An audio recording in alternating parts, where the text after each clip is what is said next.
Welcome, everybody. I'd like to call the meeting to order. Will we all please rise for the Pledge of Allegiance? Pledge of allegiance to the flag of the United States of America and to the republic for which it stands, one nation, under God, indivisible, with liberty and justice for all.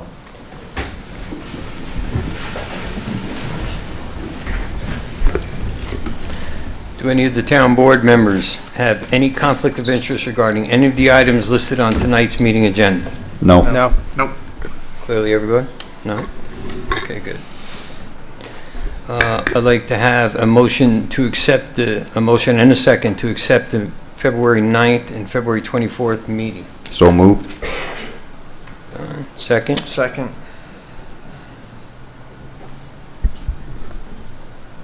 Clerk, take the roll call vote. Councilman Prine? Aye. Councilman Komar? Aye. Councilman Donnelly? Aye. Councilman Fruskowski? Aye. And Supervisor Torgiani? Aye. I'd like to have a motion and a second to add Resolution 3.9 of 2026 to the dais regarding leasing office space at Union Cemetery. Motion. Thank you, Paul. Second? Second. Will the clerk please take the roll call vote? Councilman Prine? Aye. Councilman Komar? Aye. Councilman Donnelly?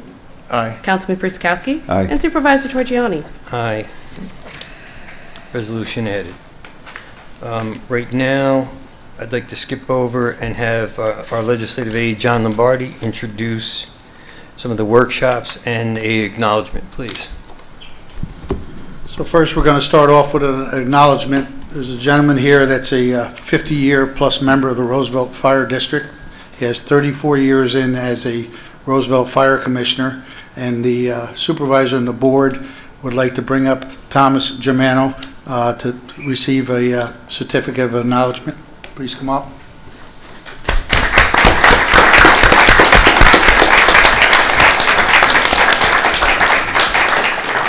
Guys, come on down and read it, please.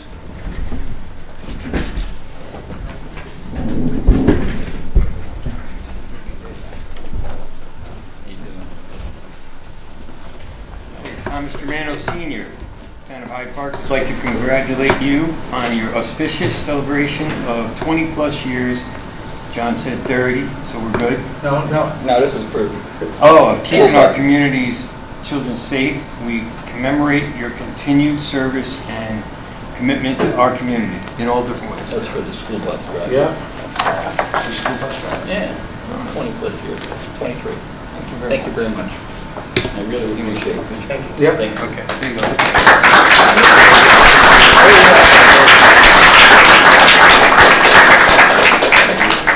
Thank you, Tom. Thank you very much. Thank you.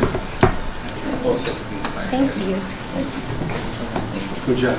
Safe job. Appreciate it. thank you. Thank you. Thank you.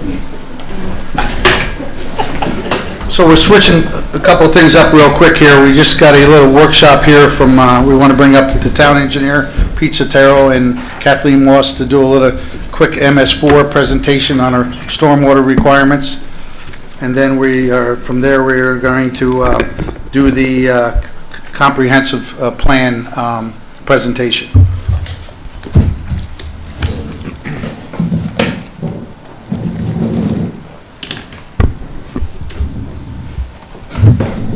Please state your names. Pete Sotero. Kathleen Moss. Okay. Good evening. You have a resolution on tonight to authorize the supervisor to sign our annual MS4 report. And as part of that, requirement per the regulations, we're required to just make a short presentation on the program, and so that's what I'm going to do tonight. So for some of the new board members, I'm just going to quickly go over. MS4 stands for Municipal Separate Storm Sewer System. So you would think after all these years, I would know that, but so the MS4 program was was enacted in 2003. It was a mandate from the Environmental Protection Agency, and the New York State DEC was tasked with administering the program. So in 2003, the DEC came up with the first set of regulations. So in order to qualify as an MS4 community, it goes by census, and I don't know the exact number. It's 20,000 something. Over 20,000. Over like 20,000 or something. So, Hyde Park is the last town in Dutchess County as you go north that qualifies as an MS4 community.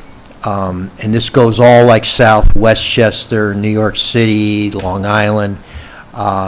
So some of the peripheral towns, LaGrange, Pleasant Valley is in it. And so the thing about, the regulations is they are an unfunded mandate, which is a problem. And the other problem that I've always harped on is that the MS4 regulations that were developed by the DEC, there is no differentiation between what the town of Hyde Park should have to do as a much smaller community than a very large town in Westchester County. Maybe even, I don't know if they're separate for Long Island or... They're in east of Hudson, so they have greater restrictions than we do. East Fishkill. But, the point is, we don't have the type of stormwater.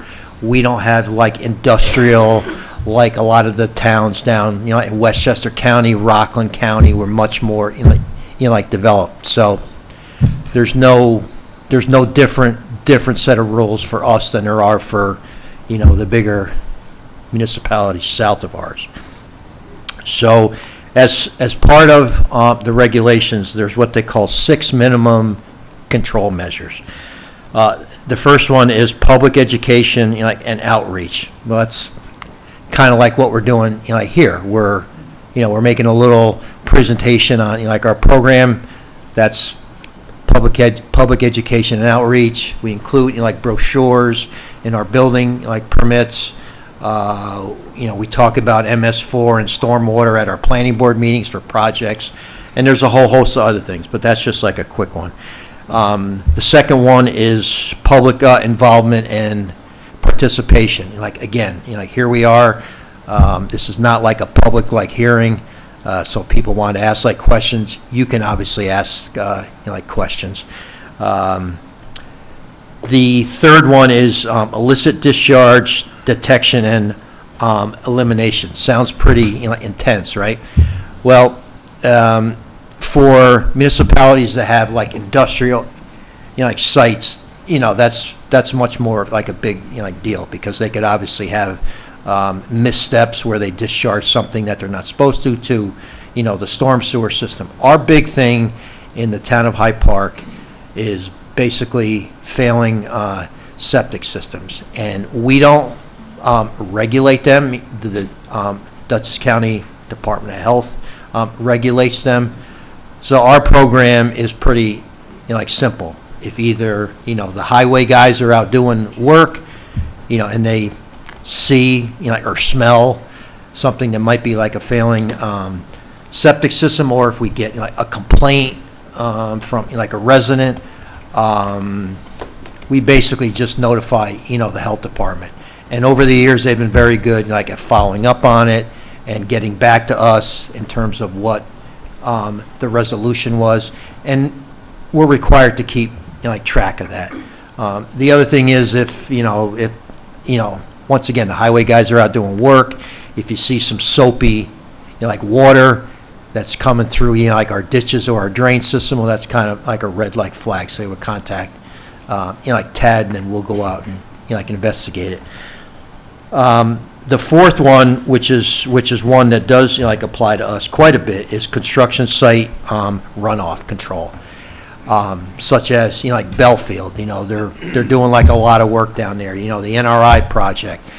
So one of the positive things about the regulations that do apply for us is it's really heightened the awareness of controlling construction sites, making sure that dirty water doesn't leave, the site while, they're building. So that is one of the real positive things in my own mind about, the program. And so there's things that we have to do, for that. The fifth one is post-construction stormwater management. We have several town-owned like facilities. Last year, we accepted two new subdivision roads that were part of the Jeffrey Groves Estates project. They have stormwater, like basins. They have catch basins in, the road. So we're required, like to document any stormwater, like facilities, stormwater management ponds that we're supposed to inspect and maintain. So we do that. The last one is pollution prevention and good housekeeping for municipalities. Basically, town-owned like buildings. This building, not too much of a problem here. We have the highway light department, which is, the big one that's like a high priority like area. I'm not going to get into all the things, but there's stuff that we're required, like to do in terms of, the highway department. Recreation, like again, they've got, like some buildings like associated with them. So one of the things that Tad and I have been working on, and we're just about complete with it, and we'll be like presenting it to the town board in probably like a month or like two, and then you'd have to vote to accept it, is we have to have our own stormwater management plan that basically says the 6 control measures that I outlined. What are you going to do for each like one? And again, we try to go tailor like our program, keeping in mind budget, that there's like a limited like budget. We don't have the type of budgets that Westchester County has, and we don't have to do the same things that a Westchester County town or a Rockland County town has to do. So our thought process has been comply as best we can, hit the topics, do the best that we can with the amount of manpower that we have, or don't have, and the budget. So we've come up with that book right there. It's just about done, and we'll be like presenting that, and that's our plan. And again, we'll go over that at like a later point in time, but that's got to be like accepted by the town, and then that becomes like the Bible.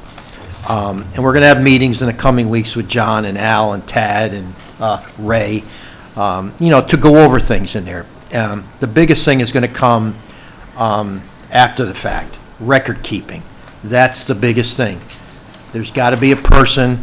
Tad doesn't have the time, to do it, but to organize all this, all these 6 different minimum control measures that I went through. There's documents that have to be kept and in the clerk's office, but again, that's going to be like a big thing. Someone that's going to really be keeping up with this, and implementing it. Couple other things. When these regulations were first enacted, the Dutchess County Soil and Water Conservation District, they formed what they call an MS4 committee, basically. Is that it? And it includes the municipalities within Dutchess County that are classified as an MS4. And they've been very, very helpful. They have meetings, you go to meetings, monthly, where representatives from, the towns come, they share ideas, they share like thoughts. The county soil and water helps with items that need to be in any town's stormwater management plan. And in fact, one of the things that was a really big deal for us here is that the Soil and Water Conservation District obtained a grant for the town of Hyde Park, the town of LaGrange, and the town of Pleasant Valley because we're all kind of like similar, like in size, kind of. So they obtained a grant to go out with software, GIS, and locate every single basin, every single outlet-like pipe in our like stormwater-like system. And they're going to do it for all three towns. They're going to do it throughout 2026 and 2027. So one of the big things in the regulations is you got to go map all this stuff. You got to know where your basins are. You got to know where your outfalls are. So they're going to be doing that like a base map. And then, we're going to have to talk about in time getting compatible software, get the highway department involved, other like departments in town may be involved, because then there's got to be like updating. So as the highway department puts in new basins, new pipe, they can use, the software to update our map. There's all kinds of stuff that the software would be able to do, like inspection of basins, when you should clean them out, blah, blah, blah. So those are like a couple things that we've really gotten a lot of help through the Dutch County Soil and Water Conservation District. So I'm just trying to look through my notes here. I think I pretty much hit it all. That's kind of a general like overview of what MS4 is. We're working on our own tailored stormwater plan. My like motto has always been less is more, because again, budget and manpower. But we're going to do the best that we can. But moving like forward, we're going to need to like coordinate, get departments involved, look at some software once we get the mapping from the county. So that's just a very quick like overview.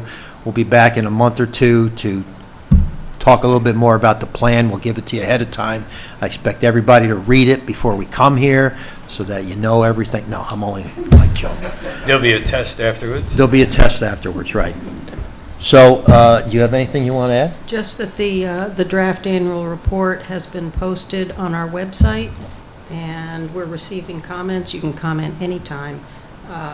It needs to be submitted by April 1st, and you can comment right from the website, or you can contact me. So that's pretty much it. You have a resolution, before you tonight to authorize the supervisor to sign the 2025 MS4 annual report, and then we'll submit it to the DEC. Be glad to answer any questions, or we'll be back, like I said, another month or so. It's a report on the 2025 year progress, but it's called the 2026 You noticed report that I'm because looking it's at that, submitted. aren't you? Yeah, it's a little It drove weird. me nuts. It's a little weird. Pete, how many catch basins and drainage systems are there running through the town of Hyde Park? Just the catch basins alone? We don't know yet, do we? Al, they were, Wild guess. I don't know. I could, Oh, more than 3,000? no. And that's, no, I don't know. not 3,000. We don't have 3,000. Well, I'm hoping it's not, put it that way. So, back in 2005, I think it was, 7 maybe, when the regulations first came out, the Dutchess County Soil and Water Conservation did have some money at the time, and they went out, did they map everybody in the county? Yeah. Okay. So they went out and they mapped everybody in the county at that time, catch basins. No, we didn't. No, you're right. They didn't do catch basins. They just did, the outfalls. So wherever a catch basin system outletted to a Correct. ditch or a stream, they mapped that end section and the outfall. So this time around, they're going to do the basins and the outfall, and it's going to be quite an undertaking. So, it's, here, as you all know, we're scattered. We've got, 5 to 10 catch basins on this one road with sections of pipe, tying into it, then it dumps into a ditch or a stream, versus, Westchester County, or even the city and town, up Poughkeepsie, where they have very involved, drainage systems. It's much more heavy duty, heavy dutier than, like us here. So, once again, we only deal with our roads, the state is considered an MS4. As is the county. The county Oh, is good, considered an MS4, so they have to deal with this for their roads and their, drainage-like systems. So we're only responsible for ours, for our, And we have to system. know where the connections are between us and them. That's a mapping. Yeah, we know where some of them, I've been here, a while, so I have a pretty good idea where they are. So That's good. anyways, that's where we are. Anyone have any questions? Sorry. So you were talking, there many different programs that will have like the GIS data? Is that what, I'm trying, like, Yeah, so we met with, we met with the county in December, kind of as a mapping, thing, and I believe that they're using ArcGIS or something like that. I'm not like a technical guy, so we're gonna have to get into, once they get it mapped, work with them, maybe work with our IT people, because we want to get whatever, like iPads or whatever for, highway, that obviously has the compatible software that we can just, input information, and it's going to go right to our master map. Again, I'm not an IT guy, I don't understand the whole thing, but, we'll figure that out, but. And the program is to create multiple data layers on a GIS format. So it's not just the basins and outfalls, it's where the construction sites are. yeah. and Right, it's not where- just, right. And it's priority watershed. We've got the fall kill that we're dealing with, Right. and trying to identify sources of phosphorus along the fall kill, and we're going to have to do an education program on that. So there's a lot of different layers that are going to go into the system. So cause I've never heard of it, ArcGIS, but does it also allow for other departments to use? Would it have a map of the fire hydrants so that we could utilize it that way? Okay, cool. I like that. I think there is, Mark. I Yeah. think there is. It's just, that, again, once we get a little closer, we're going to have to dive into it and, get an Okay. idea of what's the best, software that will match what, the county did, but maybe do other things too, Yeah. like you're saying. So, and, I do want to add one thing. Over the years, and Ray, I don't know if it's up there anymore now, but there used to be a map of, the town with just a line for the road, and the highway superintendents would take a pencil and, okay, well, I added some pipe over here, but now with this, it's going to all be downloaded on the server. We'll be able to, I don't know if we'll be able to print out a map. We'll have to get a printer. But anyways, it's all going to be kept there for, future highway superintendents, and be able to know where your system is. So that is a positive thing. Because right now, it's it could be on a map somewhere. We're not even sure. I think So- it would also fit into asset values, right?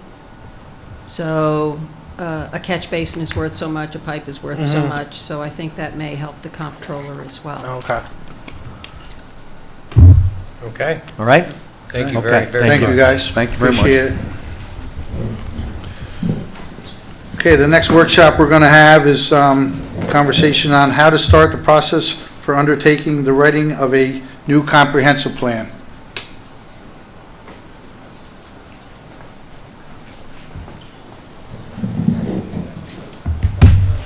Hi. How we doing? Good. How are you? Good. Very good.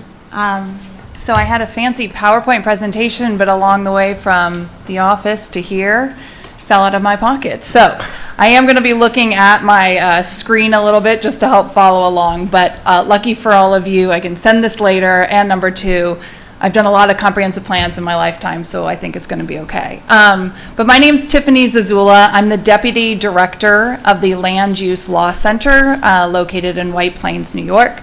I've worked there for the past 23 years, and I think my favorite thing is the updating of comprehensive plans. Our center provides training and technical assistance to municipalities throughout the Hudson Valley region and beyond. Actually, the first day of our training programs, I think this is one of the most important tools we talk about. So I'm going to just spend a little bit of time. I know most of you probably already know what a comprehensive plan is, but sometimes it's always nice to just hear someone share a little bit more about what it is legally, the document, and how it works with the rest of your land use regulations, and then also what are other communities doing in the region. And honestly, stop me and ask me questions, because that is why I'm here more than anything, is to answer questions as you're considering updating the plan. The first thing I want to say is that you aren't the only one, obviously. Many communities are doing this right now. And I think, because we're seeing communities who in the past 5-10 years have watched their communities either grow, have watched something occurring in their communities that they want to preserve, or that they're trying to respond to actively. And we have communities that when I am at a training program and I ask, how old is the oldest comprehensive plan in the room? I mean, some communities have plans from 1938. And my first question to them is, has anything changed since 1938? And the answer, of course, is yes. And so even in the last 10 years, things have changed. And so it is healthy for communities to undergo this process. And it's also a great way for your community to participate actively, proactively in a conversation about land use. So what is a comprehensive plan? I was going to reference that big stack binder that I just saw over here. I think many communities think that's what a comprehensive plan looks like. It used to sit on a shelf, and I think some members would maybe take it off the shelf and take a peek at it, but they are so much more dynamic now. And comprehensive plans hold a community's goals, its vision, its objectives, and its most importantly, its strategies and its implementation for the future. It is not zoning, though, okay? Because I think that the two get confused a lot. So it's not, it's not zoning, it's not designating uses, it's not designated heights and setbacks. Instead, it's a planning document that's, again, sharing a vision that you want to see for the town of Hyde Park. It is formally adopted by all of you, but it can be worked on by a separate committee. And so you can appoint some type of committee to do it, maybe you have an existing committee that is made up of a variety of people that can do this. You can have your planning board can be the group that's charged with updating your comprehensive plan. Or again, you can elect or appoint, I should say, not elect, appoint a variety of people to serve on a comprehensive plan committee.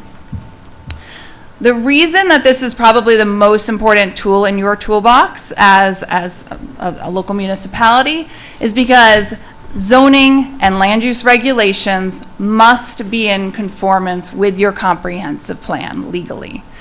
Okay, and I'm going to say that again. So every time a community wants to update zoning, wants to update a land use regulation of some sort, they need to make sure that it is in conformance with language that you can find policies within the comprehensive plan. And that's another reason why communities want to update the plans. Communities have typically decided to update plans because there's been an increase in requests for maybe zoning amendments. Maybe your zoning board of appeals is sort of the hot ticket in town of your community because there's a lot of requests for certain variances.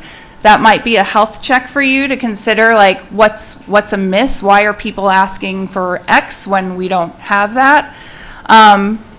Social and community changes, obviously, and then local, national, and international changes, right? So all of those things impact what's going on locally for yourself. The other reason I think communities update comprehensive plans is because it is an authentic moment, as I said before, to have conversations with your community about land use. And I know many of you, I'm sure your planning board members can go around the grocery store and will get tapped by people and want to talk about whatever land use matters are before them. And that's of course, we don't do that. But it's active on people's minds always. And so instead of it being a reaction, your community is able to proactively be a part of a conversation about how they'd like to see themselves. The other thing I want to say is comprehensive plans are, as I was referencing before, are not that written binder that was sitting on a shelf. They're looking different, they're feeling different, and they are actually pretty exciting, or at least for me, since I read so many at night. Okay, so first thing is, everyone in the community, everyone here should read your comprehensive plan and look at what is currently in it, what makes sense still, and what probably is starting to feel a little dated, or maybe there's something that you're realizing is missing from the comprehensive plan that you haven't even spoken about, but that is maybe a part of the sustainability efforts you're trying to move forward, or resiliency efforts you're trying to move forward. Those words, sustainability, resiliency, might not be in your current plan. The plans as well used to sit very much in these siloed chapters on housing, economic development, environmental, natural resource protection. We are seeing communities now integrate those together. So instead of these topics sitting in silos where they weren't really operating together, we know that if you have an impact on housing, right, you're also probably impacting, as people, right, traffic or the environment or economic development. They all sort of come together. And so communities are creating plans that I think are less silo-based and much more integrated in the topic and in this understanding of land use. And the other final thing is that in your comprehensive plan, it is an opportunity for you to take all the planning efforts that Hyde Park has done in the last 5-10 years and pull them into your comprehensive plan, right? So if you're working on an NRI, if you have an open space plan, whatever else, an economic development plan, all of those can be now pulled, that language, those goals, and those strategies within an updated plan. I will send you the PowerPoint. It does share with you just some images from different communities who have updated their plans. Okay, I'm going to quickly just go through a few of the steps that people have, municipalities have taken in, and then I'm happy to, of course, answer questions. Most communities will start by finding the funding to do the comprehensive plan, right? So you're going to probably need to seek funding or pass a resolution of support that you want to partake in updating your comprehensive plan. By having that resolution of support by all of you, you're then able to leverage that to then go seek state funding or regional funding from the different pots that are out there, which I can speak to in a few minutes. The second thing is, after receiving that funding, or if you're awaiting the funding but you sort of want to begin to move forward, you can appoint your task force or your committee. And what I would say about that is, I've told you the 3 ways that can happen, is that a lot of communities are using that comprehensive plan committee to bring together a variety of different interest groups, right? So you would have people maybe that sit and have, again, economic development or your business representation. Maybe you have someone who's more active in the environmental space. Again, you're coming up with the different topics, the different ideas. Some communities will put someone on the PTA or someone, a religious leader, because that person connects to more people in your community. And what you're trying to do through that committee is generate as much, right, interest in coming to the meetings that are at 7 p.m. at night, right? That's usually the committee. The committee's role is they can assist with some of that language development for the comp plan. They would help potentially with all of the engagement efforts and making sure you're reaching out to everybody. Maybe the committee is helping all of you seek the funding for the comprehensive plan if we're not at that moment yet. And then again, consideration of those beginning of those policies and changes or the regulatory changes that are needed. All right, this third step is that you as a community or your planning team, if you're hiring a planning firm, so now maybe that is your third step. You hire a planning firm. Some communities do it on their own, but I realize the taxing nature of that. but you hire someone, they're going to work with you to do an existing needs assessment, some type of community needs where you're finding out what your gaps are, what you have, what you don't have, what your assets are, what some of the challenges might be. It's both sort of a qualitative thing and a quantitative thing. You're going out to the community, you're finding out what they think about Hyde Park and where they would like to be in the next 10 years. Engagement is typically your fourth step, visioning with their community, having those meetings. It's not just about 7 p.m. meetings, as much as we all love, or 6 p.m., as much as we love to attend those. It's about thinking outside the box now. How do we go to a Hyde Park Community Days? How do we set up a booth in front of the supermarket? Whatever it is, how do we bring this out to the people? It could be surveys, it could be the QR codes, whatever it is. We've seen neighborhood walks, we've just seen very creative things, and I encourage you, as again, if you're going to work with a planning firm, to ask for those items of how they're going to help you reach more citizens. And then finally, you are creating the plan, and the plan consists of goals, it's of objectives, and of strategies and implementation measures. It's your New Year's resolution. That's the best way I can describe a comprehensive plan, right? You are probably never going to meet the goals of your comprehensive plan holistically. It's like, again, my New Year's resolution, I never meet it, but it's underneath it, what have you done that brings those steps forward to accomplishing that goal? And it's those small steps that you want to begin to take.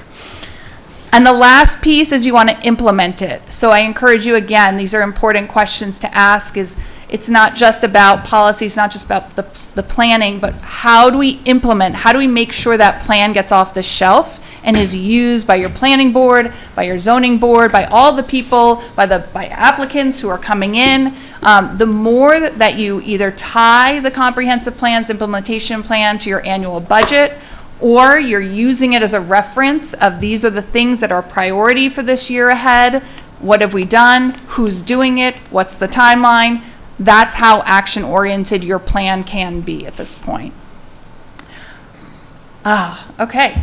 And I think that's that's planning. And I feel like there's now going to be the questions, so I just wanted to set out that. It's an exciting time. Yes. What's the timeline from, Yes. say, finding funding to, I guess, creating the plan to completion? So let me do, you have the funding. Yes. You have the funding. Pretend that we do. Yes, we'll pretend you do. You have the funding, then from that moment on, and you hire the consultant group in a month period of time, maybe 2 months. After that, it can probably be between 12 to 16 months, 12 to 18 months, depending on, again, how, I think your plan was 2005, Yeah. Yeah. That was So, amended. We're working off of 1995. okay, so maybe it's going to just take a little bit longer, but that's okay. I think most communities, I think 12 is very aggressive, so most communities take about 2 years. And it's 2 years, though, where there's a back and forth with all of you. It's not like someone comes to you and it just delivers the plan at the end of the day. Funding will take longer to seek because you're tied to some of the probably the state funding cycle. Yeah. I can enter some input into what you're speaking about. The binder is in the room. I took the binder and I started reading it a couple of years ago. And I did exactly what you were saying. This is not even close to what where we're heading or what we're looking for. Yeah. We did make an attempt for a grant for the comprehensive plan study and to commence going forward, because you have to do the study first, then you go forward. We were denied that. Okay, because they thought we were working off a 2005 comprehensive plan, which you get to request a meeting to go through why did you deny it? Well, this, that, and this, and you need community input, and then you're working off only a 20-year-old plan. I said, no, we're not. We're working off of 1995 with a few amendments that is made to it. That changed their whole perspective on it. So they asked that we move forward and renew Okay. the grant application, which we're doing as we speak. Perfect, perfect. We also had, we're getting quotes already from planning companies that Good. heard that we're even wanting to do it. Starting at the farmer's market, a gentleman that was very helpful to this town, in my eyes, Richard Maddox, he had a little, because I told him what we were attempting to do, so he put up these easels with marker boards and stickies and what do you want, what do you don't want, and all these stickies. So every time I'd go in there and I'd look at it, and then it started filling up with a lot of stickies, okay? So I asked if he could transfer that into a digital, and then also put that digitally so that people can Fantastic. do the same Yeah. thing, but through the website program, which he has done. Yep. And then he did a graph, in addition to that, of what was the most that people were looking for and what was the least. I mean, a total graph. The man is a genius, and he just retired and moved, and he's going to be a great loss to me. I know that. But that's how far we are there. So we're pretty far along on doing this. So. Good. We got a few And- mixes. And the responses that were the highest was, more, because we joined the governor's pro-housing program, which, so we need to build that all into everything. And there are developments going on. There's a lot that's going to change. And we have to be within the times, and they agreed with us, so, which is good. That's why you always question, why'd you deny me, Yep. And so we're still moving forward with that.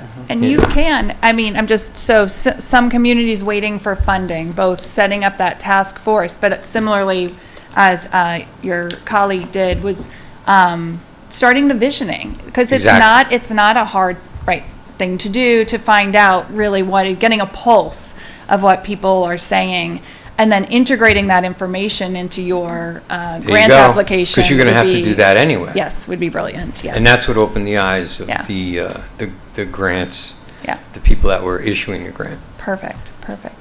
So once you get to that point, you get the grant to put it all together, then you get the grant to do it. Yes. And then Because you you have need more the grant to put it engagement. together before Yes. you can get the grant to do it. Yes. So that's why the time frame is, is going to move, but it will take at least, Yeah. 12 to, 12 if you're really flying. Yeah. But we know the hiccups. depends on so- how quickly we can see Yeah. what they ask for at that Yeah. point. Yeah. I have a question. You said that the committee can either be the planning board or there can be a separate committee that's formed to work on it? Mm-hmm. Do we know how we're going to do that? Excuse me? I was going to do a separate. Oh, okay. And you can know. the This board? way it's outside the planning board, it's outside zoning. But Keep them outside of it. most With a review communities. with them, obviously, once we get it to a certain point. Most communities do a separate committee, because I think they're bringing in just sort of a diverse group of individuals from your community, so I think it's helpful. There is a requirement that one planning board member serve on the committee, though. And then again, it can be structured in different ways. It depends on, again, what you would like that to look like. And working with your planning consultant, I think, would be helpful in the development of that. That's who wants to help the Yeah, most. yeah. Yeah, it could be people that are on committees already, but it also could just be members of the community who Yes. want to join and Yeah. make Hyde Park what they Better. want it to be. Yeah, yeah, exactly, and. We're already the best, And no, so- right, or no, yeah. Or exactly. keep the charm, keep the place, get up to date. Yeah, and they don't have to have land use background, right? They don't have to have that technical expertise. I think they have to have a finger on the pulse of the community of how to get the community involved. That's really an Will we important piece. will we have a liaison from the board to meet with the committee? Is that? Yeah, You can- it could be, but I'm pretty involved in it right now, so. You I don't know if can. it's good to have me involved, I think, Yeah. right? I don't think I think it'd be best for like us to go when we can to those Yeah. committee meetings because Well, everyone will be involved. Exactly. Know about it, yeah. yeah. And typically, again, these are things I'll remind you of when you're interviewing planning firms. Right. The engagement effort's big. I know costs would be big. Third would be, right, how often are they coming in to see you, all of you, and just delivering an update, right? So maybe if you aren't able to, you go to enough things. they're coming on a regular basis to meet with you and provide that update. And I think that would be, and yeah, they're going to help you keep it just on a timely, fashion. Now, do you work for a firm? I don't. So No. my center is a not-for-profit. Well, We'll then you could do it. assist. We assist some of the planning firms with engagement. We like to do the engagement piece and some of the policy writing. So Okay, yeah. so we'll keep Well- your information. I just want you guys to make sure you more as the educational hat right now. I'm wearing just. It's a great moment for It's good. Hyde Park to do this. So It's time. yes. Other questions or concerns or thoughts about comp planning Any other versus board members? zoning or land use in general? No? Does anybody out in the audience have any questions? Well, good, they'll like everything we do. That or I bored them to death. So one or the other, or there's something really good after me. Oh, no, I love that. Thank you so much. Yes. Thank All right, you very much. Thank you. Good luck, everyone. Do you have your contact information that we could have? That- Yes. Or Lynn, Yes. or does, Carrie, do you have it? Okay, Yes, okay, yeah. thank you. Okay, the next workshop we're going to have is the New Guinea Community Project. Who wants to come up here, please come up. I'm an archaeologist. Can I do things a little differently? Is that all right? Whichever way you Do you please. mind if I stand by the projector and use the cordless mic? No, you're not allowed to. I'm not allowed to? I'm just here to advance the You got to slides, understand so my what do way of thinking. Do I stand over here? Right here, right here, right here. I'll leave it there. Yeah. One day we'll have a real big one. Just use a pointer. I'm Matt Kirk. I'm an archaeologist with Hartkin Archaeological Associates, and I've been asked to assist the town in developing a preservation and interpretive education plan for the resources that are located in Hackett Hill Park here in Hyde Park. Before I start with that, I see we've got some problems here. It's not my computer. Is it on OneDrive? Tony?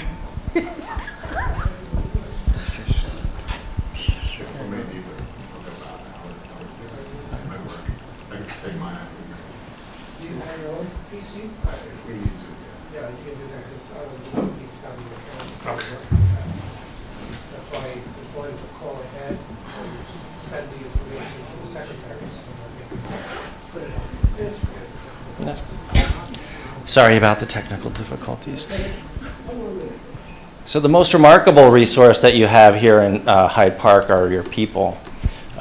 It's been a really remarkable experience for me personally. I've worked on archaeological sites for 30 years in New York, and I can safely say this is the first time I've worked on a project like this that had the amount of public support that this particular project does.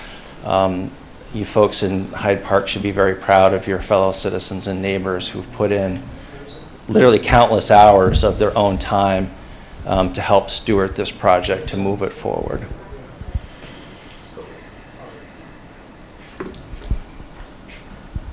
And everybody else on the agenda is now going, what time is it?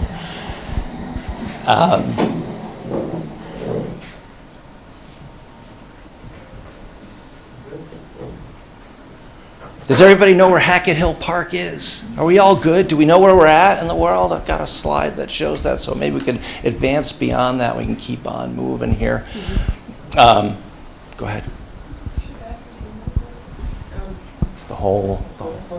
He's waiting for the connection.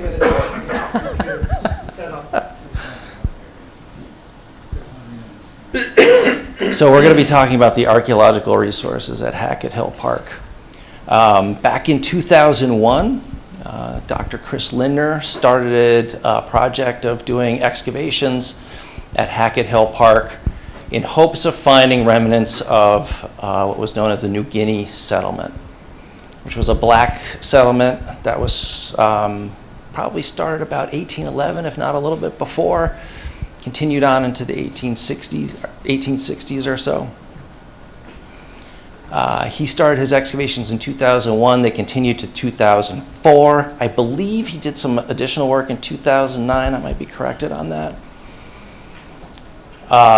Something on the order of 25 archive boxes of archaeological materials were collected. He documented at least 3 different house sites. So the foundations, in some instances, a drinking well, a privy that was associated with those those homesteads as well.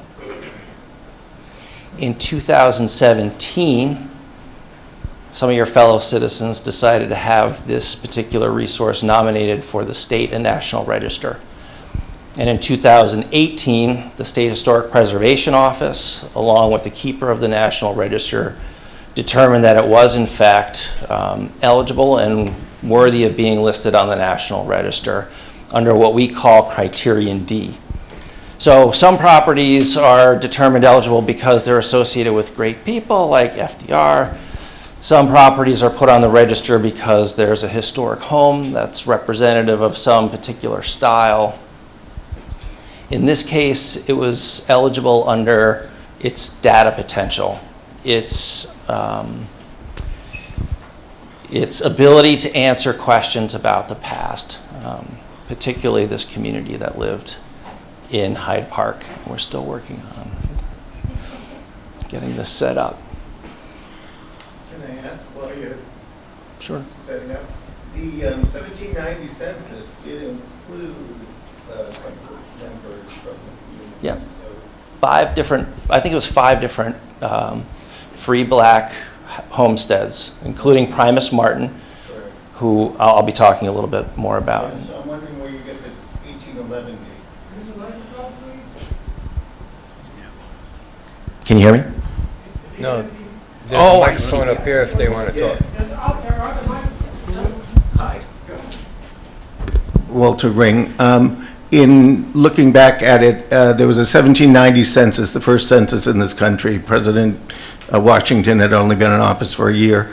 They do this census and they discover that there are certain individuals who were at the site, but they don't give an address. So it's really hard to know where anybody was or whether there were people renting space there. But Primus Martin is listed and we don't know of him being anywhere else. So I was just wondering where the 1811 versus the 1790 would come from. It's a great question, and it comes down to the deed that Primus Martin signed with Samuel Bard.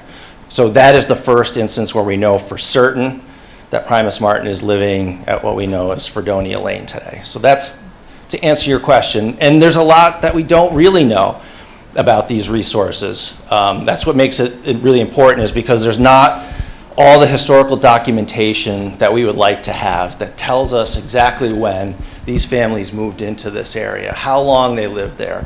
We have bits and pieces of data, but we don't have the full story. So the archaeology actually helps to kind of inform us something more about these families, which is what makes the resource so important. So there's going to be a number of instances as to there's a gap in our understanding, so we have to start with a known point, and that's how we come to 1811 with that.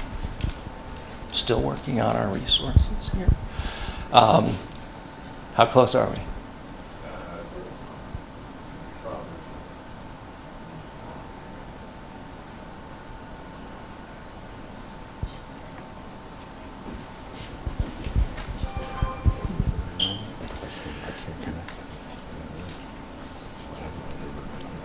Oh, I see.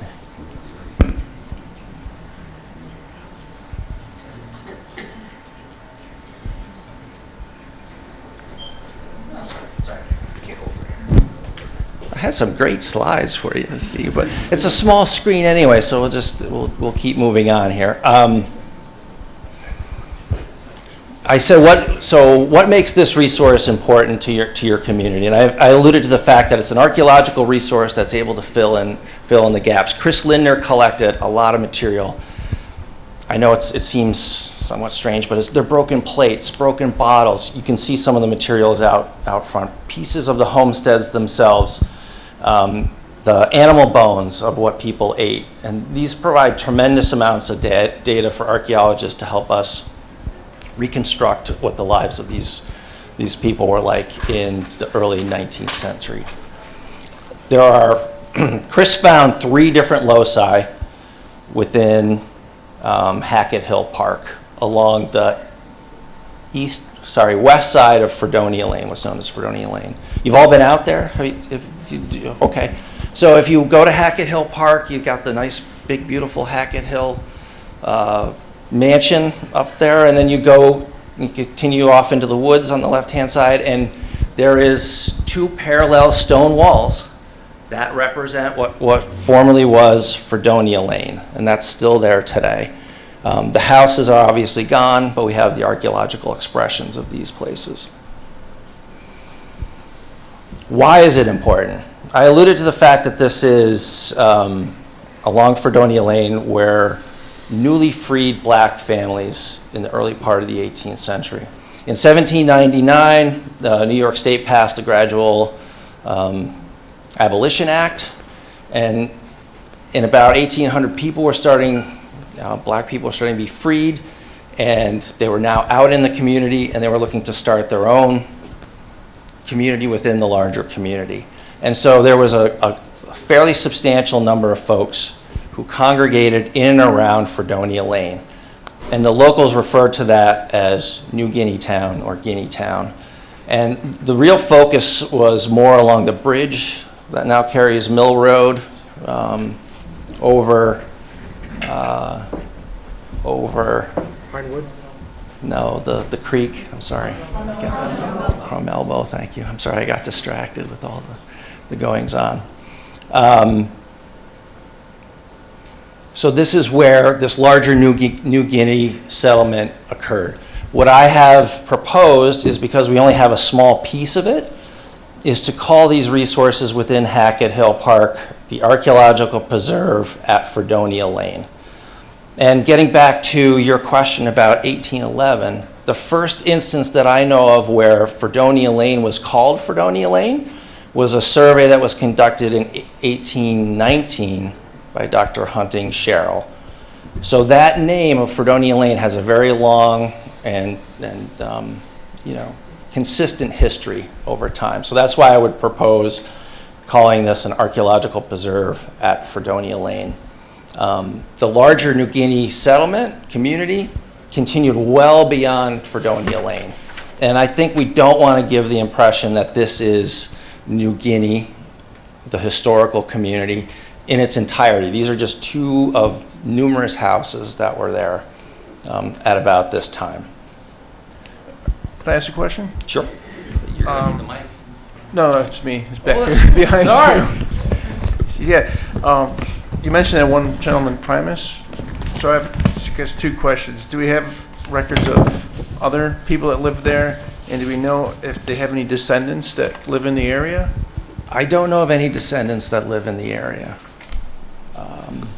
There were 3 households along Fredonia Lane. One belonged to Primus Martin. He passed away, we believe, in about 1830, and then the house was occupied. There actually might have been 2 houses on that lot that were occupied by his daughter, Eliza, and his son, Benjamin. So we know something about the Primus Martin family. Across the way was a house occupied by the Quackenbush family. And it's Quack or Quack, Quackenbush, Quack, yeah. And he seems to be living there with Artemis, his son, and his daughter Lucy, and perhaps another family by the name of Johnson. And then the third archaeological expression is a little bit further to the south, and that's not directly associated with the New Guinea community. It appears to be a tenant house that's associated with the mills along Crum Elbow Creek. And we know by 1819 or so that the John Jaycock family was living in that house, and then there was multiple other tenants that lived there throughout the 19th century. So what's nice about this resource is that it gives you a picture of what working class folks were doing in and around Hyde Park in the early part of the 19th century. I think that's what you're looking for.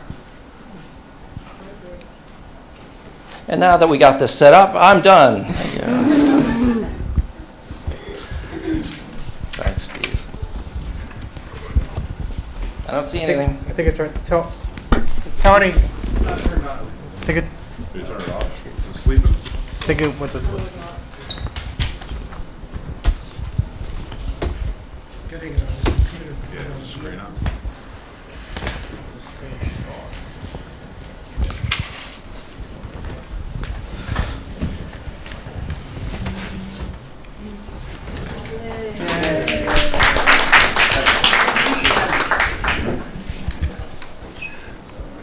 Good. That's awesome. So you want to just go ahead and advance me a little. No, then I'll do it. I'll do it. You do it here? Yeah.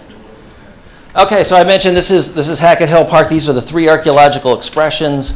These are the 2 houses perhaps owned by Primus Martin and his family. There's Fredonia Lane. There's the Quackenbush house, and then we're calling this the tenant house at the south end of the. I've talked about Dr. Chris Lindner and Bard. The archaeological collection is now with the Dutchess County Historical Society, and they've done a terrific job of curating and caring for that collection.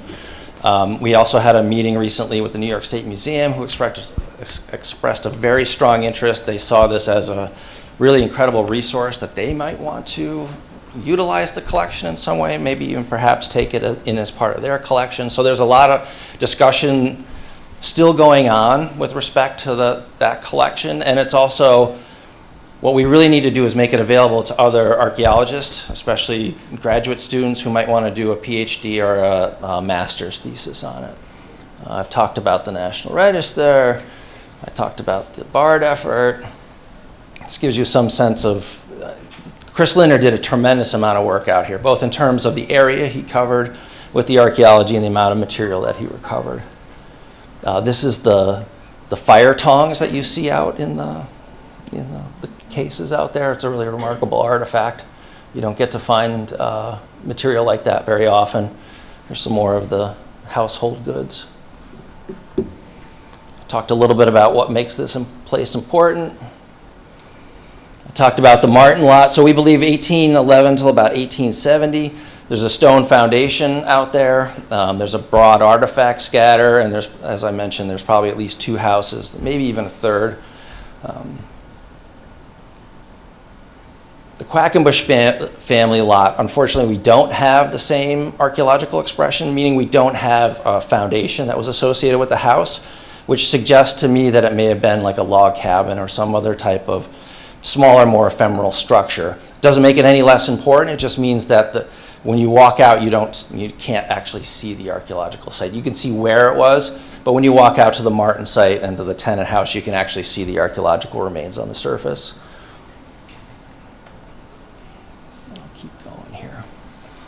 So to get back to our discussion about primary resources, we've used census records, deeds. There's some Sunday school records, which are really, really incredible, from St. James, historical newspapers, maps, the Bard's personal papers, and there are manumission records, meaning records that talk about when enslaved people were freed. Unfortunately, they don't really exist for Hyde Park proper, but there are others around that give us a lot of information about who was part of that community and what they were doing at the time. We do have some maps that help us to focus in to know exactly that these archaeological expressions are associated with Primus Martin, Quackenbush, and the tenant workers. We have later historical maps, but by this time, by 1850, by the time we start to get a lot of historic documentation, most of these families are starting to drift away from the New Guinea settlements. So they often don't show up on a lot of the maps that you may be familiar with from your own research on Hyde Park. So in this instance, we can see the tenant house, but there's Primus Martin's house and the Quackenbush house are no longer rendered on the 1850 map. Same with the 1855, we just have the tenant house. And then by 1891, here's the tenant house that I spoke of. Primus Martin's lot is over here, Quackenbush is here, and the Hackett house has been has been built. There's a large number of secondary sources. As part of our report, when we're going to talk about the best way to preserve and to interpret these resources, I would say stick with the primary documents. Brayman and Henry Hackett and some of these other later historians present some really, really interesting personal anecdotes about the people who live there, but you have to use them very cautiously, I would say. And I think many of you are probably familiar with Brayman's recollections and descriptions of Primus Martin and some of the homes along Fredonia Lane. So more particularly, what do we know about what happened at the Primus Martin lot? As I mentioned, we think that he passed away about 1830. There's no record of when he passed away. His son, Benjamin Martin, then occupied the house for a period of time. Eliza, that I mentioned, she also occupied perhaps a second structure. And then towards the very end of the existence of the house, his daughter, Sarah, who was married to Solomon Garnett, occupied the house as well. And there might have been 2 other families in there. The Quackenbush house, perhaps log cabin, presents an interesting kind of dilemma for us because, as you notice on that 1815 map, there was no house that was shown on there. But well, if we go later in time, oh, did I lose it? I might have lost it. We had a picture. Sorry, we have a picture of Hackett's house with a small structure shown in the rear. So it leads to the question, was it reused? Was it reoccupied? Was it not mapped? There's a lot of questions about that I still have that will make it a little bit difficult to interpret. And lastly, the tenant house was owned by the mill owners along Crum Elbow, but we have a whole list of folks who were inhabiting that house throughout the 19th century.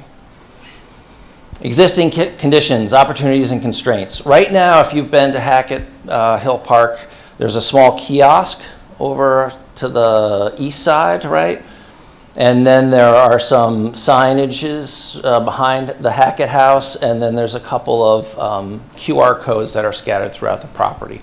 So the idea is to make a more coherent narrative and a more coherent interpretive scheme.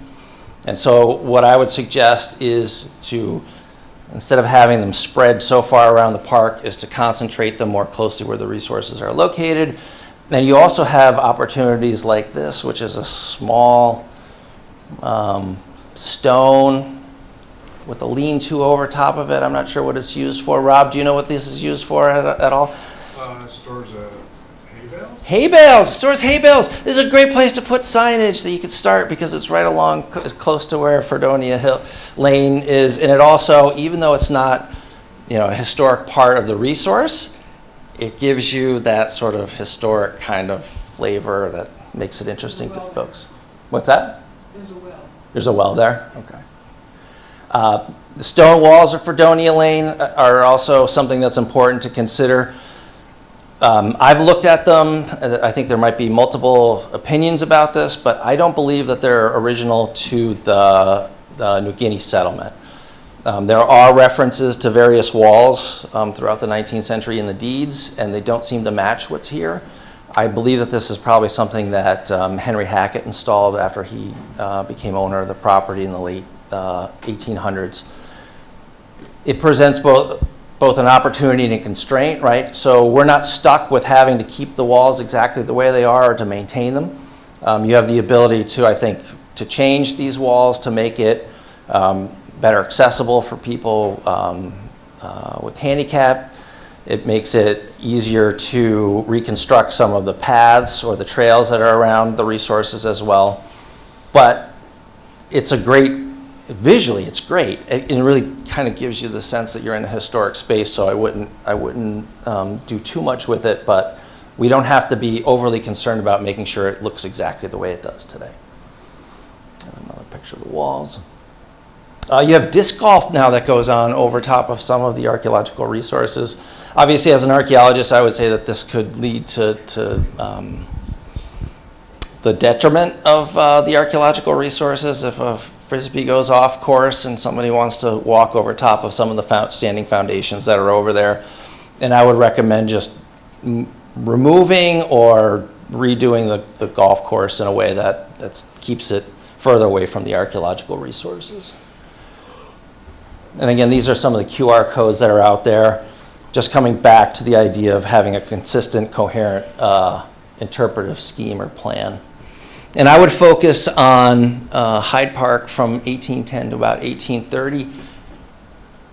I mean, there's multitudes of stories that can be told here, right? The best thing to do is to try to focus those stories down to what you think are the most important. So maybe a 20-year period here at the beginning is the best to do. And to focus on these newly freed black families who are living in this area, as well as the working class families associated with the tenant house.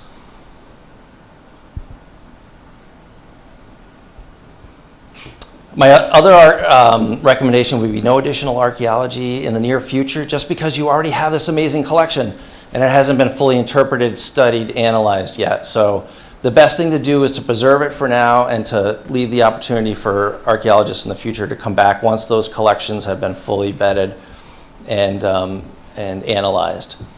Use the existing Fredonia Lane with the stone walls and your existing trail systems that are out there. It's a beautiful trail that walks you back amongst the rock formations. Use it to your advantage. I would fence and protect the archaeological features that are exposed to keep people out of them, because there's always this temptation, especially for little kids, to go running into the foundation hole and start pulling at rocks, and then the next thing you know, you don't have a stone wall anymore. You just have a pile of stone.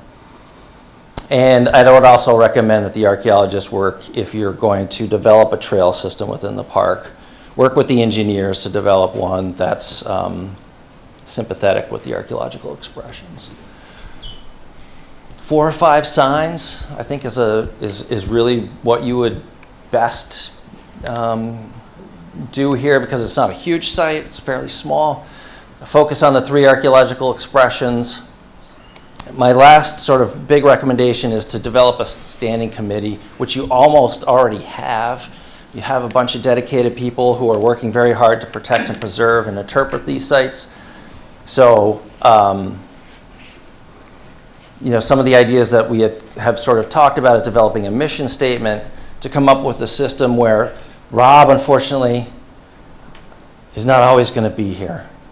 And so when Rob is no longer here, the next park supervisor is going to have to take care of these resources. So it's good to have a system in place where you need permission to go out and to do work in these areas so that you continue to protect and preserve them in the future.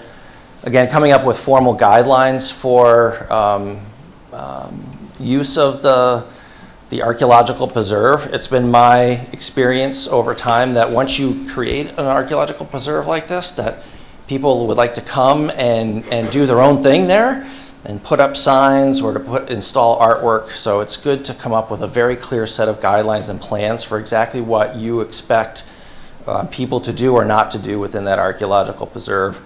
To continue to explore teaming opportunities. I think we've had great discussions with the New York State Museum already.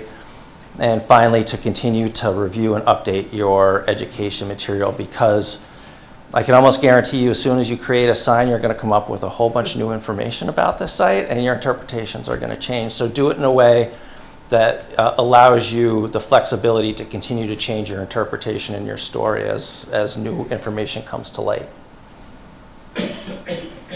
And if you're not familiar with Fredonia Lane in New Guinea, I highly, highly recommend you go to the Dutchess County Historical Society website, and they have what we call story maps, videos, and other resources that can enlighten you immensely about the resource. Sorry about the technical difficulties, especially those of you on the agenda. Questions?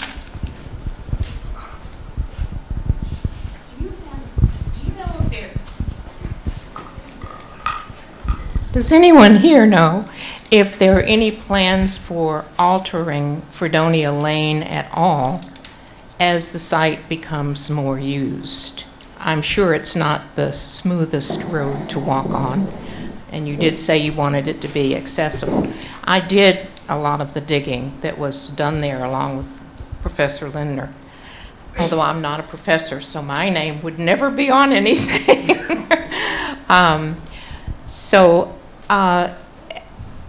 Fredonia Lane needs to be dug at some point in time.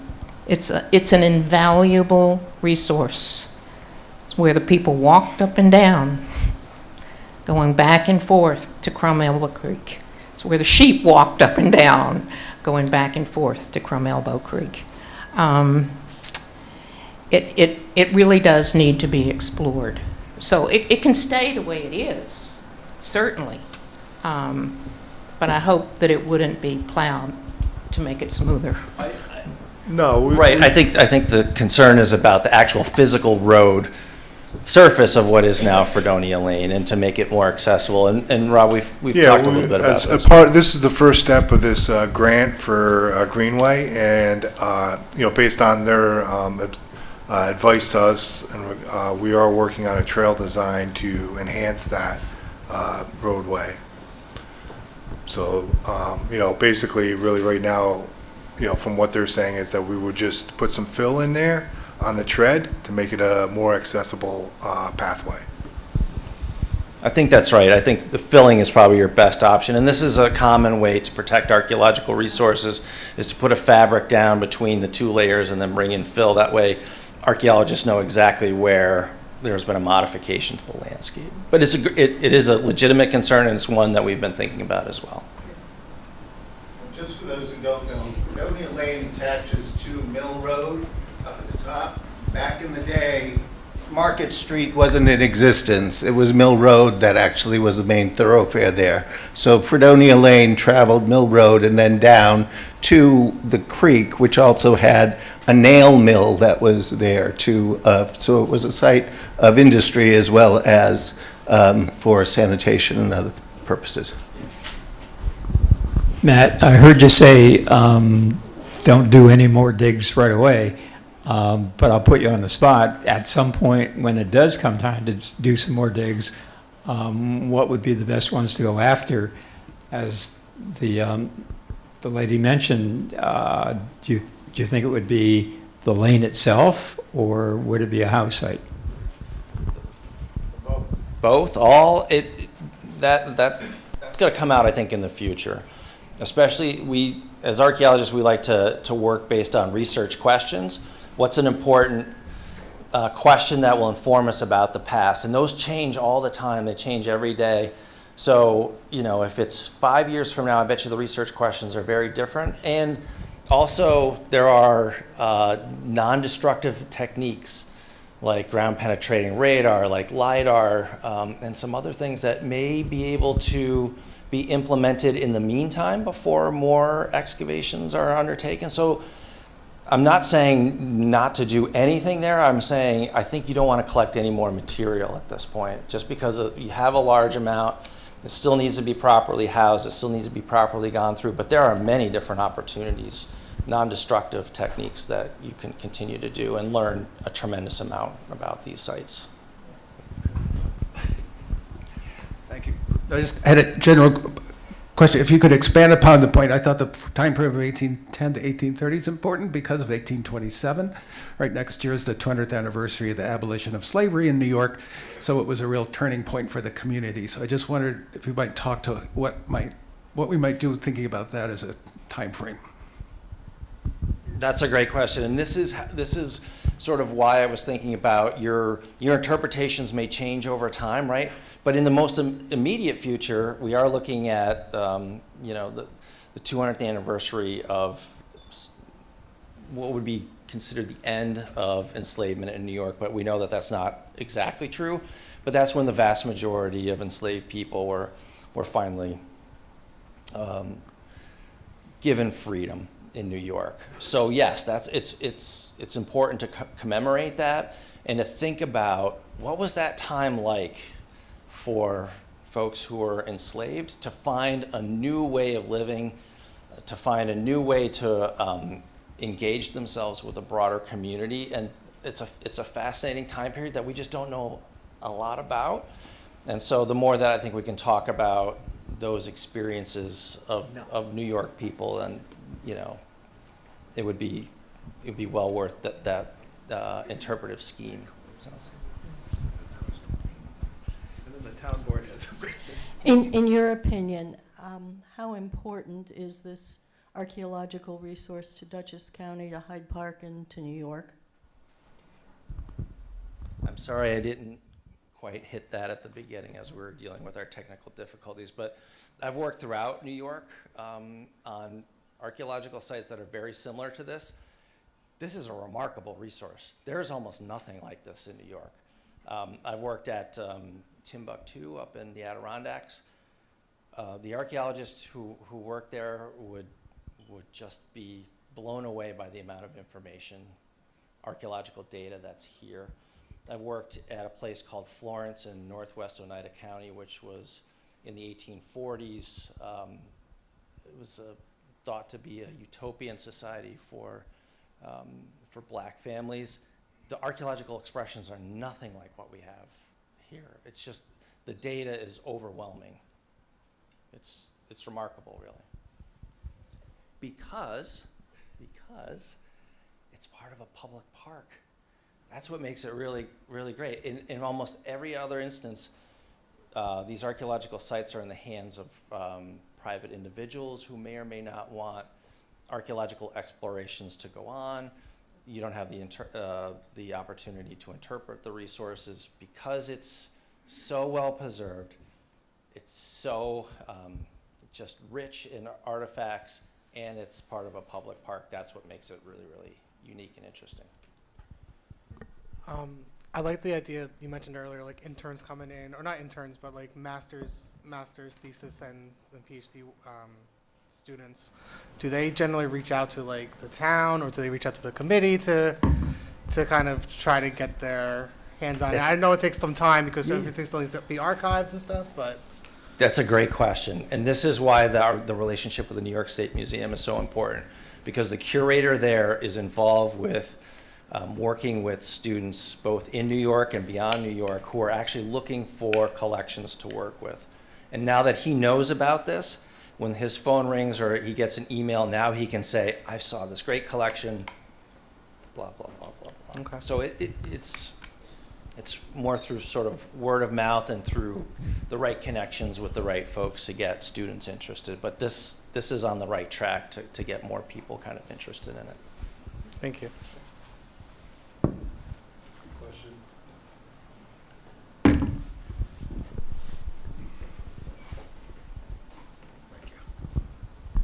My question is regarding the tenant house up front that was later, I believe, owned by Willett Marshall. Did you uncover in your research I believe there are connections between the local Quakers in this community. Willett Marshall was a Quaker. He's buried in the Friends Cemetery up on Quaker Hill Road. That's my first question. Yeah. Look. Willett Marshall is buried at Crum Elbow Cemetery on Quaker Lane, and he and his wife Catherine, I believe, are both on the deed for that lot. And I'm pretty sure that Bill has done a lot of research on the Quaker kind of connection there. But that's why it's just a remarkable set of archaeological resources, because from those three households, you can tell all kinds of different stories. The Quaker connection, the connection with the mills and the mill owners. It's really fascinating, and there's so many different angles that can be explored. Sorry. Did you uncover any inkling of where these families buried their relatives? $64,000 question.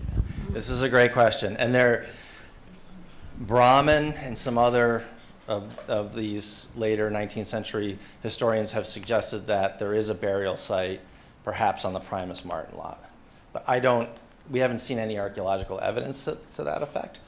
But things like the ground penetrating radar or some other techniques could perhaps help answer that question. But it's a tricky it's a tricky thing. It's a very rocky site. It is a rocky site, that's So exactly it's right. gonna be tough for Yeah. ground penetrating. Yes, it would be. Yep. But that's a distinct possibility. We don't know where Primus Martin or any of his children are buried. So. I'll ask the question that everybody wants to know. It's based on your expertise. I know you're going to step out of the picture now, but you've been through this process before. How long is it going to take? I'll even go so far as say, how much is it going to cost, and what will it look like? Where are we going? I know it's tough, but I don't know where you're going. I'm here just to help. It won't take long to develop signs, I don't believe, to have them installed. And I think the goal is to have them in by 2027. I think that's totally doable. You know, it can be done for as little as, I don't know, $6,000, $7,000 to print up signs and to have them installed, especially with the town help if you have the labor to do that. You know, as you want to think about branching out to set up like QR codes, you know, you have some infrastructure that's already in place. If you wanted to do something different, that would entail some additional costs. But this is not, I don't think it's a heavy lift at all to put something pretty fulsome together that's interesting and that has legs beyond when people just walk out to the site, see the signs, and then they could perhaps go home and continue to engage with the resource. I don't think it would cost all that much. But again, the particulars are your decisions to make, and it's pretty remarkable to me that we're even talking about this long. So there's interest here, right? I mean, there's strong interest in these resources and how they're interpreted. So that's a really, really good sign.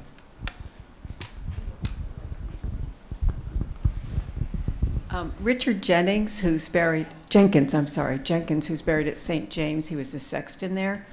He was on Mill Road as part of the New Guinea, or, yeah, okay, so we do know where he is, yeah. And it's great, yes. The question was about Richard Jenkins, and he was also the head of a household of free black individuals, and he became the sexton of St. James. It was St. James. Thank you. Dr. Bard. And there, Dr. Bard. I'm on the vestry at St. James Church, Ron Lane. He was a slave to Dr. Bard, and Dr. Bard actually founded St. James in 1811. Richard Jenkins became a sexton in approximately 1817. And if anybody is interested, they can go to the St. James Cemetery anytime you like. And it's full of historical individuals there. And in the month of October, through the month of October, we have the graveyard tour, which is incredibly interesting and fascinating, and certainly would welcome everybody to come and see the historical people buried there.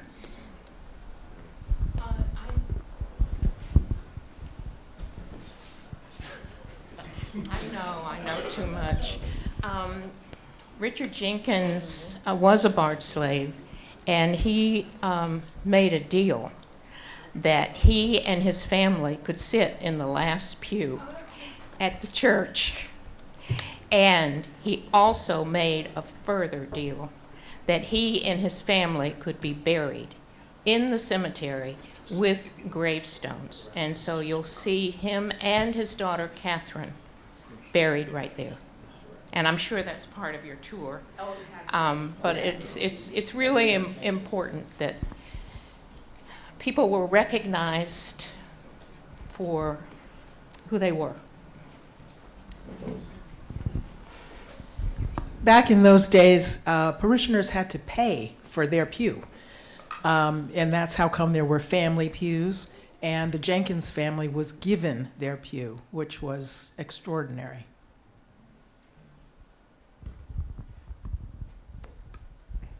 thanks. Remarkable connections throughout the community, right, from just these three households. And just one other, I'm sorry to keep going on, but one of the quick things that I would love to correct is that there's a notion that the Bards and or Hunting Sherrill gave property to these newly freed black families, and that is not true. They paid for these lots. They saved the money, and they were at market rate. There were no discounts here. These are people who worked very hard and were able to afford to pay for their own property along Fredonia Lane.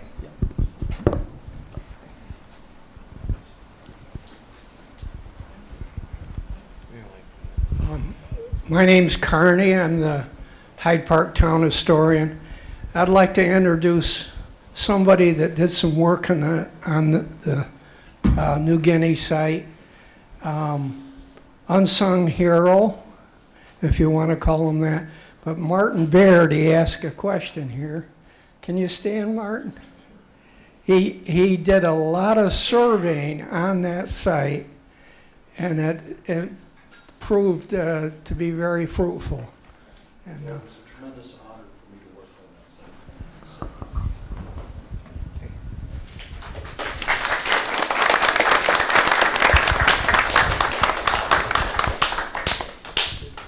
that site. And those can go on for quite a while. There's a lot of people who work very, very hard to protect and preserve this site, these sites. Any other questions? Sorry. Wait, no, don't worry about it. Did you ever check the other side of the creek? Did anybody ever look there? I was always curious about that. I personally have not. Yeah, I did. Yep. When I did the survey over there, I did cross the street. I found some foundation materials over there. There may be something worthwhile to investigate on that. That's what I Towards figured, the because creek, across the road wasn't there. Across the road, yeah. I'd also like to acknowledge Rob and Al for their work, because they really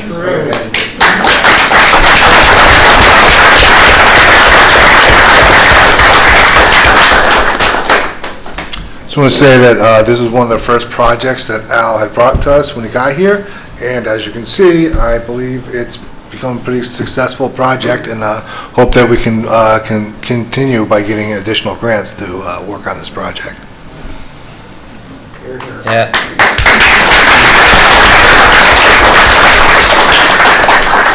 It was extremely interesting when I found out about it.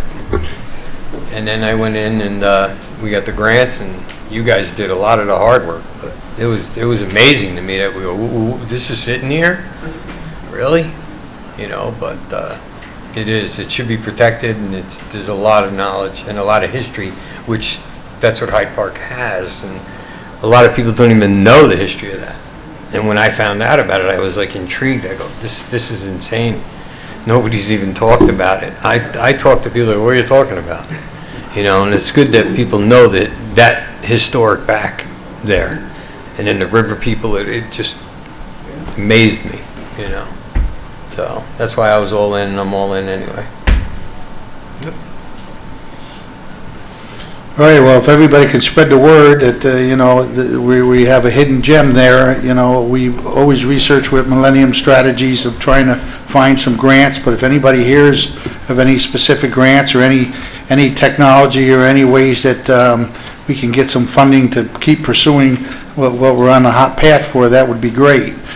We keep looking now, has monthly meetings with Millennium Strategies. Unfortunately, there isn't a lot of so-called grants that they kind of give you, you know, funding for, but we definitely need to pursue going in the right direction, and we know we have the hidden gem there, and we will proceed to preserve it the best we can.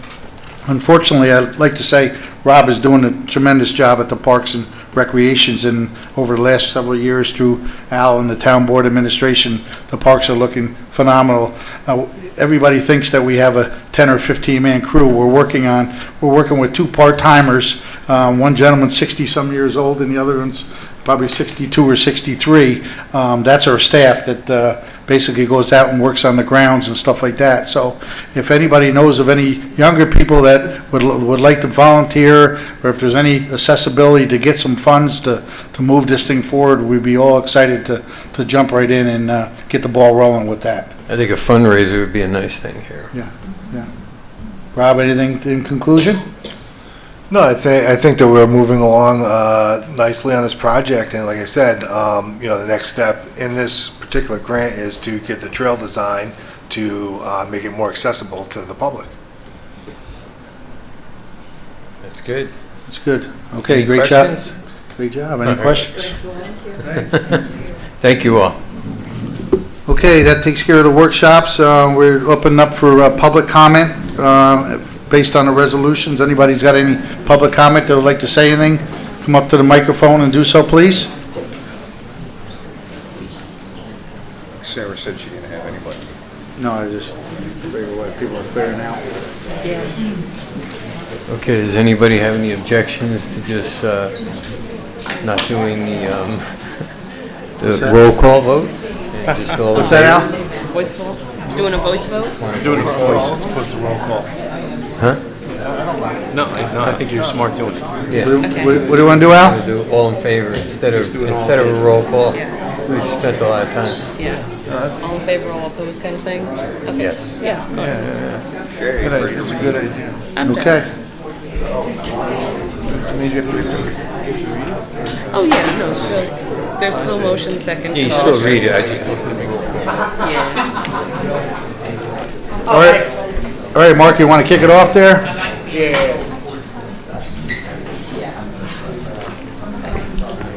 No, there are no public comments? No. No public comments. Resolution 39-1 of 2026, a resolution authorizing the Say a little louder. resolution authorizing the Town of Hyde Park Town Board to appoint Provisional Police Lieutenant Alex Brandow as full-time permanent police lieutenant for the Town of Hyde Park Police Department. May I have a second, please? Second. All in favor? Aye. Any opposed? Motion carried. Resolution 39-2 of 2026, resolution approving a memorandum of agreement in connection with the collective bargaining agreement with the CSEA Town Hall Unit. May I have a second, please? Second. All in favor? Aye. Motion carried.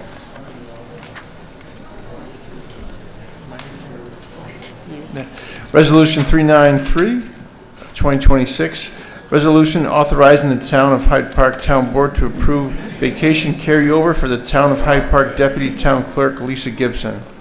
May I have a second, please? Second. All in favor? Aye. Any opposed? Okay, motion carried. Resolution 39-4 of 2026, resolution authorizing the Town of Hyde Park Town Board to approve vacation carryover for Town of Hyde Park Justice Clerk Maura Rinslinger. May I have a second? Second. All in favor? Aye. Any opposed? Motion carried. Resolution 39-5 of 2026, resolution authorizing the Town of Hyde Park Town Board to approve vacation carryover for the Town of Hyde Park Justice Clerk Pamela Lucia. May I have a second, please? Second. All in favor? Aye. Any opposed? Motion carried. Resolution 39-6 of 2026, resolution authorizing the Town of Hyde Park Town Board to approve vacation carryover for the Town of Hyde Park groundskeeper and cleaner Richard Decker. May I have a second, please? Second. All in favor? Aye.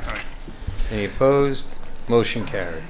Resolution 39-7 of 2026, resolution authorizing the Town of Hyde Park Town Board to approve the Town of Hyde Park Building Inspector Raymond Cronizer and Deputy Building Inspector David Greenberg to attend the annual Hudson Valley CEO Educational Conference held at Novellos of New Paltz on April 21st, 2026 through April 23rd, 2026 in New Paltz, New York. May I have a second? Second.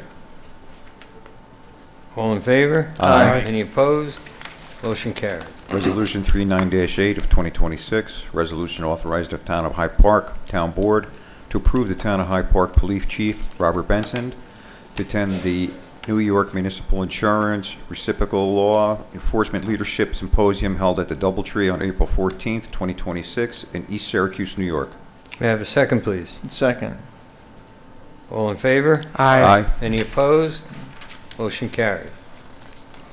Resolution 39-9 of 2026, a resolution authorizing the Town of Hyde Park Town Board to approve the Town of Hyde Park Police Chief Robert Benson to attend the New York State Association of Chiefs of Police 2026 training conference held at the Lake Placid Olympic Conference Center on May 18th, 2026 through May 21st, 2026 in Lake Placid, New York. May I have a second? Second. All right, all in favor? Aye. Any opposed? Motion carried. Resolution 39-10-2026, resolution authorizing the Town of Hyde Park Town Clerk Sarah Homan to attend the 2026 New York State Town Clerks Association Annual Conference held at the Albany Crown Plaza Desmond Hotel on April 19th of 2026 through April 22nd, 2026 in Albany, New York. May I have a second, please? Second. All in favor? Aye. Any opposed? Motion carried. Resolution 39-11 of 2026.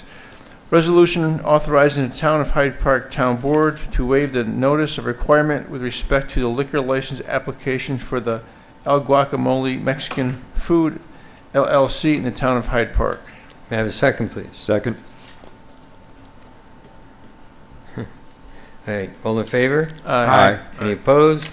Motion carried. Resolution 39-12 of 2026, resolution authorizing the Town of Hyde Park zoning administrator to file electronically the 2025 MS4 annual report with the New York State Department of Environmental Conservation to comply with the SPDES permit GP 024-001. May I have a second? Second. All in favor? Aye. Any opposed? Motion carried. Resolution 39-13 of 2026, resolution authorizing the Town of Hyde Park Town Board to acknowledge and approve Nunc Pro Tunc, the purchase of a 5-year lease agreement with Axon Enterprise, Inc. for video camera system to record in the interview room at the Town of Hyde Park Police Department. May I have a second, please? Second. All in favor? Aye. Any opposed? Motion carried. Resolution 39-14 of 2026, resolution authorizing Nunc Pro Tunc, the Town of Hyde Park Town Supervisor, to execute an agreement with the County of Dutchess to provide police patrols in connection with driving while intoxicated laws for 2026. May I have a second? Second. All in favor? Aye. Any opposed? Motion carried. Resolution 39-15 of 2026, resolution establishing the Bear Hollow Subdivision Drainage District. Let's see where we get this at. There it is. Okay. May I have a second? Second. All in favor? Aye. Any opposed? Motion carried. Resolution 39-16 of 2026, resolution establishing the 2026 rates for the Jeffrey Groves Subdivision, Blair Road, and Daniels Way Drainage Districts. May I have a second? Second. All in favor? Aye. Any opposed? Motion carried. Resolution 39-17 of 2026, resolution authorizing the Town of Hyde Park Town Board to approve the submission of the community project funding request for year 2027 to the office of Congressman Patrick Ryan. May I have a second, please? Second. All in favor? Aye. Any opposed? Motion carried.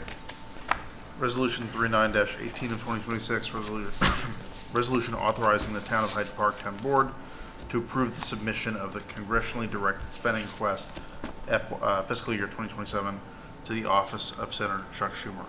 May I have a second, please? Second. All in favor? Aye. Any opposed? Motion carried.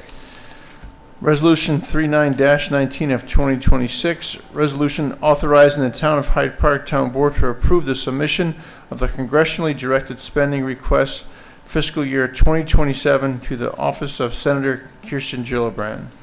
May I have a second, please? Second. All in favor? Aye. Any opposed? Motion carried. Added at the dais, Resolution 39-20 of 2026, resolution authorizing the lease of office space at the Union Cemetery to Kevin Keel. May I have a second? Second. All in favor? Aye. Any opposed? Motion carried. John, do we have any updates? Yeah. Want to go down to the board members first, Al? What? To the board members, see if they have anything first? Well, it I'm says good. I don't have anything. Legislative aid update. Okay. Then I asked him. Okay.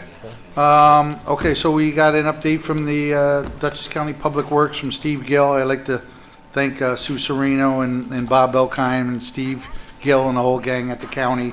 They said that before March 13th, the new postings for the speed limit will be up on East Dorsey Lane, so that them signs are going to go up. And please, everybody, be careful, slow down. There is going to be radar enforcement in that area. So let's get the speed limit slowed down so then residents can enjoy their yards without cars landing in the front yards of them. Also in Mark's ward there, we've been meeting with Pete Sotero. We are going down and starting to do a little survey work and some groundwork of figuring out how we can address some of the flooding down where the library is and across the library going back towards Portofino. The Park Service has been working, or Dinsmore has been saying that they're going to do some substantial grading and retention ponds on the golf course, which it doesn't seem it's going to happen in the near future. So what we're going to start doing is addressing our little bottleneck that we have left downstream, so that when the golf course wants to take some action, hopefully between the highway crew and some of our engineering staff, we can figure out a simple way to correct a lot of that, so that we can give the people near the library and down in the center of Statsburg some relief. So that's a big project that we're excited with starting to work on it and getting in the works. Hackett Hill, if you go by there today, there's been a tremendous amount of people. Of course, the weather's nice and the playgrounds are there to be used. I just want to remind everybody to please respect the playgrounds and the parks. Same down Dinsmore, please pick up your trash. Things are still thawing out and it's a little wet and messy, but please consider trying to take care of them. If you see anybody doing any destruction or whatever, please reach out to us, because the parks are really in good shape, and we want to keep them that way. I want to thank the West Clinton Fire District in Roosevelt and everybody that worked on the Quaker Hills Estates fire up in Quaker Hills. We had a fire at number 14 Quaker Hill Estates, a little kitchen fire that got out of control, and I thank Jay Marshall and his two sons for the quick response with some fire extinguishers to knock it down. Time the fire department got there, they confined it to the kitchen and a little exterior wall, which was great.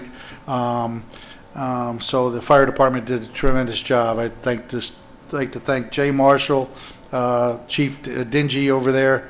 They did a tremendous job. Also, I want to thank the highway department.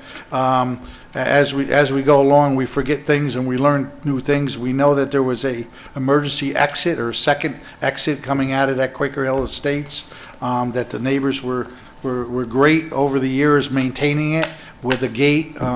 So when we had this fire, everybody had a little problem getting in and getting out. We got a tremendous amount of phone calls, but we knew that the fire truck or the ladder truck was telling us that within the hour it was going to be moved, so the road was blocked.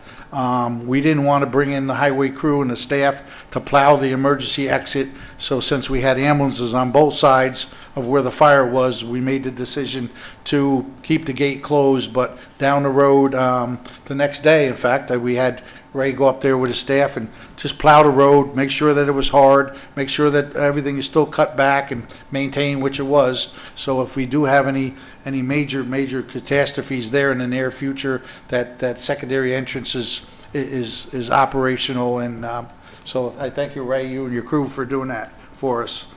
It's getting that time of year again where, the food trucks and the vendors and everybody's coming out. We're trying to tell everybody, please, if you have a food truck and you need a peddler's license, you need to have proper inspections done on the truck before you hit on the road or come to our parks. And so there's health department permits that you have to get, and there's a procedure right here in town that we have to go through to make sure your truck is compliant. So we'd like you to fulfill them requirements before you get out and start getting the food trucks ready. Another thing that we got is the justice system over the police department. The court system just got a grant for, I believe, $24,000 Judge Plass and Judge MacArthur applied for that grant, and we got awarded $24,000, and that grant is to put in some additional video in the courtroom, a TV that's actually going to drop down, and it's going to, when you have the interpreter or you have people speaking different languages, it's going to have all the language there so everybody can read and understand, which is a tremendous find. So that's a $0 to the taxpayers, and that grant was a nice find. That's all I got. Thank you. All right. Any other board members? I just have one thing. I just want to give an update on the monthly grant meeting. We're looking into establishing a playground in either Pine Woods Park, Green Street Park, or Greenfields. And I believe the grants are due by June. That was, are you talking, no, we're looking to change one, right? Well, we're looking to upgrade Pine Woods too. So we applied for grants for all of them. For all of them? We tried, yeah. We're trying. Okay. Yeah. All right. Yeah, and of course, then also the pool grant is, the pool bids were out. We got a tremendous amount of bidders for the Hackett Hill pool, which we're excited about it, so we feel that we're gonna get some good competitive pricing there. That was $1 million grant, and it was a 20% match, and the Hyde Park rec, or the rec commission put the $200,000 in, so there's another nice project that we're going to get. We're going to end up with $1 million pool with real zero cost to the taxpayers, so we're excited about that also. And we're into a grant to redo the pool house also. Yep.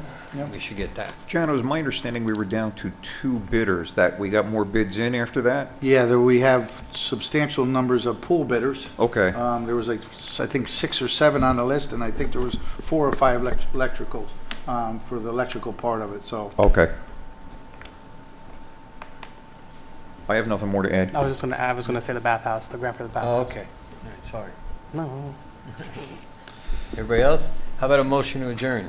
How about one other thing? It's Sarah Homan's birthday today. Happy birthday, Sarah. Okay, you know what we got to do? We got to we'll sing after we adjourn. Thank you. All right. I appreciate it. Thank you. Now, a motion to adjourn? So moved. So moved. All in favor? Aye. All right. Done.